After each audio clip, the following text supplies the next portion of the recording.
Vēl jauns loks ir arī komisijas maksātāja norādīšana, jo mums grāmatveži teica, ka ir situācija, kad komisijas maksā ne tikai maksātājs, ja, bet maksā arī saņēmējs, jo es saprotu, ka valsts kasē laikam ir tāds princips, un varbūt gadās, ka ir arī dalītais maksājums. Tad ir tā iespēja jau šajos algu maksājumu uzdevumos automātiski norādīt, ka komisija maksās, piemēram, saņēmējs, un veidojot maksājumu uzdevumus, tur būs automātiski norādīts maksājuma komisijas maksu maksātājs. Tāds kalamburs sanāca. Ja noklusētā variantā sistēmā kā komisijas maksu maksātājs ir pats maksātājs. Briesmīgi izklausās, bet nezinu, kā savādāk pateikt. Un kā jau teicu, ja ir kaut kādos maksājumos savādāk algu, ja, tad to var norādīt tajā, veidojot automātiskos maksājumus, bet ja nu ir tāda situācija, ka uzņēmumā komisijas maksas pārsvarā maksā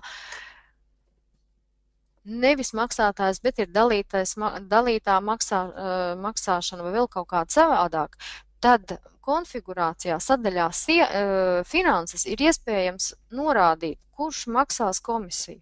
Un tad praktiski vienmēr veidojot maksājumu uzdevumu, kā komisija maksātājs būs norādīts tā pazīme, ko jūs būsiet norādījuši konfigurācijā. Bet, protams, katrā bankas maksājuma uzdevumā to var nomainīt arī ar roku. Šī iespēja ir tāpēc, ka ja masveidā ir kaut kāda savādāka, ja, tad jūs to varat norādīt konfigurācijā un vienmēr jums dokumentā parādīsies. Tā. Labi, te neko nemainīsim. Kas vēl ir mainījies? Mainījusies ir drusciņa specifikācija PVN deklarācijām. Tā visiem grāmatvežiem ir vismīļākā atskaite. Visi zinām, ka mēs viņai ļoti gatavojamies, vienmēr par viņu uztraucamies. Vienmēr šausminamies, ko nu tagad darīt un kā ar viņu tikt galā. Mēs esam nedaudz pamainījuši specifikāciju. Specifikācijā vizuāli ir sagrupēts, lai nesajūk vairāk kopā pati deklarācija un PVN pārskati ir sadalīts ar smukām svītriņām. Pati deklarācija, tālāk pārskati PVN 1 pirmā daļa, 2. daļa, 3. daļa, 4. daļa. Savukārt PVN 1 pārskata 2. daļai. Jūs zinat, kad ja ir darījumi ar Eiropas Savienības valstīm, tad bija jānorāda PVN deklarācijā, vai tas ir pakalpojums, vai tā ir prece, vai tā ir preču saņemšana saskaņā ar likuma 33. panta 4. punktu. Iepriekšējo PVN deklarāciju taisot, jūs vēl atceraties, ka šī pazīme katram bija jānorāda pašam un automātiski nekas netika ielikts. Tagad mēs esam izveidojuši iespēju specifikācijā, lai viss norādītos automātiski, mēs arī varam norādīt lauku kontējumu. Tātad, ja summa par precēm norādam uz kādiem kontiem, mums kontējās summa par precēm. Ja mums ir par pakalpojumiem, uz kādiem kontiem kontējas par pakalpojumiem. Ja mums ir saskaņā ar likumu 33. panta 4. daļu, uz kādiem kontiem kontējās. Un tieši tas pats arī par PVN, uz kādiem kontiem mums kontējas par precēm PVN, par pakalpojumus vai saistībā ar 3. daļu, jo ar Eiropas Savienību tāpat PVN ir, kaut arī mēs viņu ar maksāšanu nemaksājam, tāpat ir jānorāda reversā, tātad kaut kur viņš ir jāatrod un jādabū. Jā. Finanšu dokumentos kontējums un grāmatojums tāpatās ir jānorāda. Nu, mēģināsim sataisīt un aprēķināt.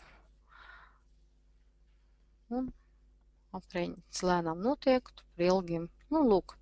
Un ja mums ir smuks finanšu dokumentā konts norādīts, specifikācijā konti bija norādīti, PVN bija norādīti un lūk, aizpildās šis PVN pielikums un jau pazīme tiek automātiski iekļauta un nevajag vairāk ar roku mocīties un atcerēties un meklēt dokumentus, tas viss notiek daudz ātrāk un daudz ērtāk. Es domāju, ka tie grāmatveži, kuriem ir daudz šādu darījumu un vēl, ja nu visa ir prece, tad vēl nav tāda bēda visiem ielikt varbūt to G burtiņu, P burtiņu, bet ja ir, G burtiņš tomēr precei, bet ja ir daudz un dažādi darījumi, tad, protams, tas prasa laiku un īstenībā uzdod drusciņu dusmas, tāpēc tas ir tagad izveidots automātiski, tas viss notiek. Tieši tas pats arī ar PVN2. PVN2 arī ir jānorāda pakalpojums, prece, preču piegāde ar 33. panta 3. daļu vai 3 veidu darījumu. Ja arī iepriekš mēs atceramies, ka PVN deklarācijā tos darījumus vajadzēja identificēt un ierakstīt ar roku un norādīt pašiem, tad tagad ir šī iespēja, ka mēs norādām PVN atsevišķi preces pakalpojumu 33. panta 3. daļa un trīspusīgie darījumi. Norādam grāmatojumu un viss notiek. Spiežam pogu un summas tiek sadalītas un pazīme tiek ielikta. Kas mums vēl ir jauns?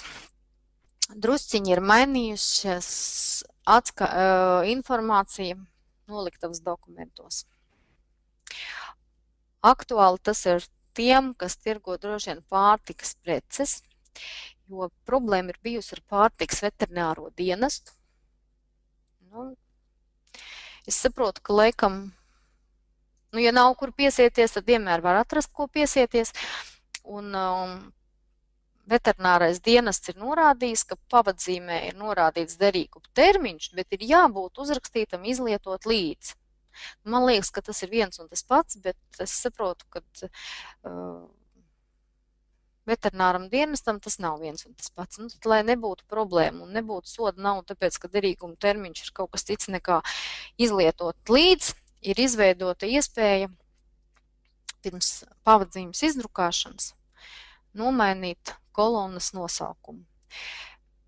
Pirmais ir šis vizuālais, kad jūs aizpildat pavadzīmi. Es domāju, ka tie, kas strādā ar noliktavu, ir ievērojuši, ka apakšā ir tāda poga saraksta kolonnu skats. Te var izvēlēties visu kaut ko, un pēc tā, ko mēs izvēlamies, tas vizuālais izskats mainās. Bet blakus ir poga ar zīmulīti, un vienmēr zinat, ka ja kaut kur ir poga ar zīmulīti, tas nozīmē, ka mēs tur varam kaut ko uzzīmēt smuki paši. Ja. Nospiežot uz pogas ar zīmulīti, mēs redzam, ka mēs varam izveidot dažādākus vizuālo izskatu pavadzīmei aizpildīšanas brīdī. Tas ir tas, ko mēs redzam uz ekrāna. Tas nav tas pats, ka mēs to izdrukāt varam tādu pašu, varam izdrukāt arī savādāk. Bet tas ir tas, ko mēs redzam uz ekrāna tajā brīdī, ka mēs aizpildam pavadzīmi.